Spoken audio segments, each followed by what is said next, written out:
Bonjour et bienvenue dans notre chronique des rendez-vous de la filière de sécurité que nous allons donc consacrer à la gestion de crise et résilience. Et pour en parler, j'ai le plaisir d'accueillir aujourd'hui Olivier Coxan. Merci beaucoup d'avoir accepté notre invitation.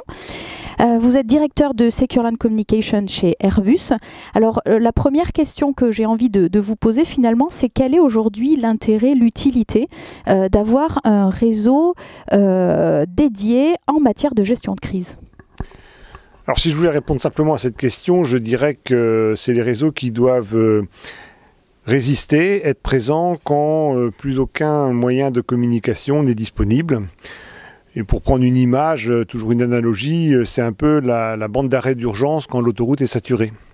Il faut que les véhicules de secours, de service puissent continuer de passer quand les véhicules de tout un chacun sont coincés.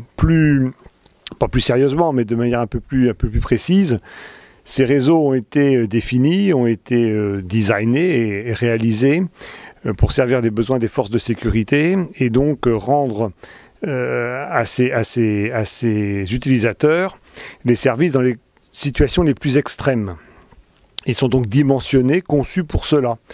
Donc leur capacité en régime nominal est assez faiblement utilisée. Par contre, cette capacité est pleinement utilisée en cas de crise. Premier point, et ils sont résilients d'un point de vue des risques, etc. Si je m'appuie sur ce qui s'est passé récemment avec Irma, le premier réseau et le seul pendant un bon moment à être en capacité d'acheminer des communications a été le réseau Ruby de la gendarmerie nationale, qui a démontré toute son utilité, son efficacité dans des conditions véritablement extrêmes.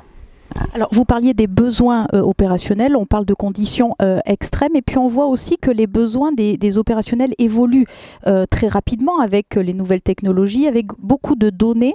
Au-delà de la voix, il y a tout l'aspect data, et donc on se demande finalement quelles sont les évolutions en matière de réseau LTE, on parle de réseau hybride.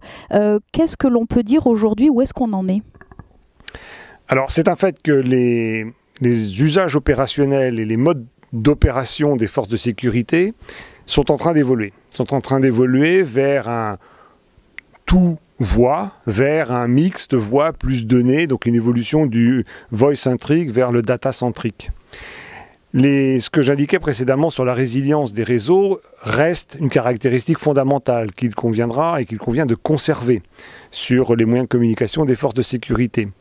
Donc ce qu'il convient de faire, c'est de continuer à offrir la voix, telle qu'elle est aujourd'hui, mission critical, c'est une absolue nécessité, mais d'apporter en complément l'accès à des services de transmission de données haut débit pour permettre de l'échange de flux vidéo, l'accès à des bases de données et l'usage beaucoup plus intense d'applications métiers hébergées dans les control rooms mais accessibles depuis les véhicules ou les terminaux qui équipent les policiers ou les forces de sécurité au sens large, forces de sécurité et d'intervention, piétons, etc.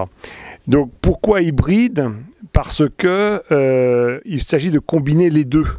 Il ne s'agit pas d'abandonner l'un au profit de l'autre, mais il faut combiner les deux, faire en sorte que les échanges entre les deux types de technologies, les réseaux plutôt voix et les réseaux données, qui soient comment dire, simples, efficaces, contrôlés depuis le poste de commandement du réseau. Donc c'est ce qu'on appelle l'hybridation des réseaux. Et à terme, eh bien, les nouvelles technologies finiront par se substituer aux technologies actuelles, mais tout en gardant les caractéristiques propres de résilience, de continuité, de dimensionnement et aussi de contrôle et de sécurité. Alors, dans la gestion de crise, on sait que la coopération des acteurs est essentielle, majeure. Vous appelez aussi à plus de coopération entre les différents acteurs.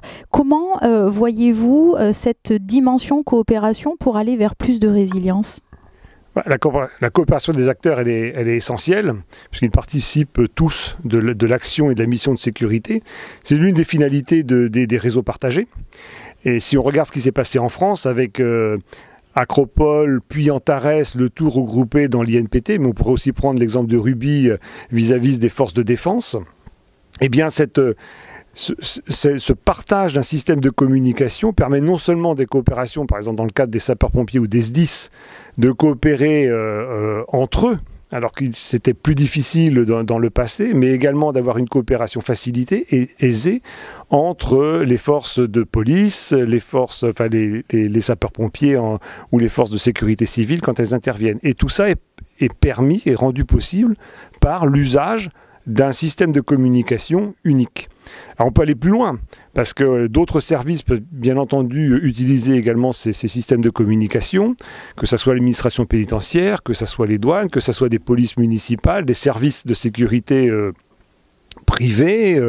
Mais le fait de partager un système de communication rend possible cette coopération.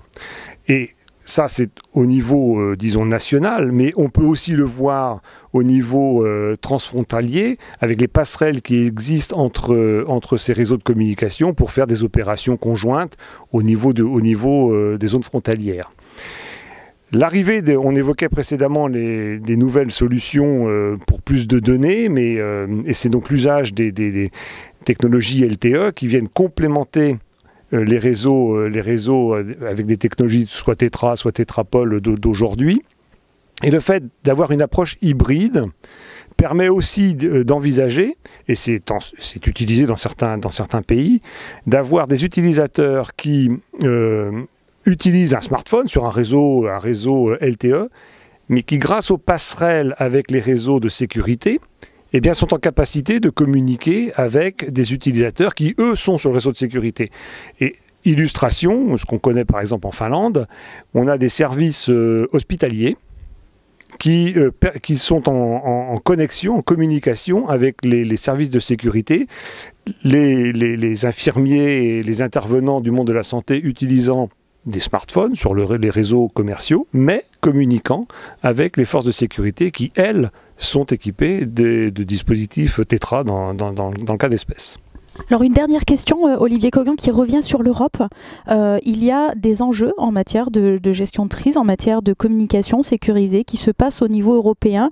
J'ai envie de vous demander finalement, est-ce qu'il y a des décisions que vous attendez particulièrement ou que peut-être plus largement l'industrie attend ? Oui, les réseaux de communication sécurisés sont de mon point de vue un enjeu de souveraineté. C'est un moyen d'assurer les missions de sécurité et on voit encore ces derniers temps malheureusement toute l'importance que cela requiert. Donc maîtriser les outils de communication, c'est assurer l'efficacité des missions de sécurité. Et il me semble que l'Europe, les États européens ont tout intérêt à supporter entre guillemets cette filière d'excellence qui existe et qui a été créé en Europe avec l'appui et le concours des gouvernements. Il ne faut pas mollir, si j'ose dire, il faut continuer d'apporter ce support, car sinon, on va se trouver dans une situation où des acteurs américains ou essentiellement asiatiques, chinois, auront les solutions, et l'Europe n'aura d'autre choix que de se tourner vers ces solutions, perdant ce faisant, un élément de sa souveraineté. Et regardons ce que font les États-Unis actuellement vis-à-vis des acteurs asiatiques. Eh bien, ils ont pris des mesures assez fortes, interdisant l'usage de ces technologies sur leur territoire, et même interdisant ou incitant les pays où ils ont des bases, notamment militaires, à ce que les flux de communication empruntent des équipements provenant de ces fournisseurs. Et des pays suivent, comme la Nouvelle-Zélande, l'Australie, la Grande-Bretagne, et le Japon est actuellement en train de se poser la question. Donc oui, enjeu de souveraineté, résolument, il n'y a pas de doute, et besoin de support des États européens à cette filière, des grandes entreprises comme Airbus, mais également tout l'écosystème qui existe, qui se crée et qui se développe. Olivier Coguin, merci d'avoir répondu à nos questions. C'était un plaisir de vous avoir avec nous. Merci à vous de nous avoir suivis. Très belle journée à tous.